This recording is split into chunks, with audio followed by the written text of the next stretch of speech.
Hello guys, मेरा नाम मुकलेश, आप देख रहे हैं मेरे यूट्यूब चैनल। तो एक फ्रेंड ने मेरे को पूछा था भाई, जो नीचे से जो एनिमेशन आता है यूट्यूब का, वो कैसे करते हैं। इस बारे में मेरे को उसने बोला था भाई मेरे को अभी एक कर दो, तो उसको तो मैं कर दिया और मैं भी आप लोगों को लिए वीडियो भी बनवा लिया क्योंकि आप लोगों को भी हेल्प हो जाए। तो इसी तरह आपको चाहिए तो आप इस वीडियो को लास्ट तक देखिए, तभी आपको समझ में आएगा। तो चलिए वीडियो शुरू करते हैं। तो वीडियो शुरू करने से पहले मेरा जो चैनल अभी तक सब्सक्राइब नहीं किया तो ज़रूर सब्सक्राइब कर लीजिए और पास से जो घंटी बेल आती है उसको भी ऑल कर दीजिए।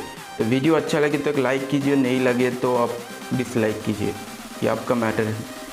इसी ऐप्स का लिंक मैं डिस्क्रिप्शन बॉक्स में दे दूंगा, वहाँ से जाके आप डाउनलोड कर लीजिए। और एक वीडियो का भी लिंक दे दूंगा, वो वीडियो भी जाके डाउनलोड कर लीजिए, तभी आपको जो वो बैकग्राउंड जो एनिमेशन होता है वो आप कर पाओगे। तो उस वीडियो को डाउनलोड कर लीजिए, उस ऐप्स को भी डाउनलोड कर लीजिए। तो KineMaster जो ऐप्स है ये बहुत ही अच्छा ऐप्स है। तो मैं जो जितना वीडियो एडिट करता हूँ ये सब इस KineMaster से ही करता हूँ। मेरा जो पीछे लैपटॉप देख रहा है, इस लैपटॉप में मैं सिर्फ ऑनलाइन के यूट्यूब का ही काम करता हूँ, मतलब एडिटिंग छोड़ के सारे काम करता हूँ। तो मैं जो एडिट वो मैं फ़ोन से ही करता हूँ। तो गाइज़, तो इस ऐप्स बहुत ही अच्छा है, तो इस ऐप्स को डाउनलोड कर लीजिए और वीडियो को भी डाउनलोड कर लीजिए। तो चलिए वीडियो शुरू करते हैं।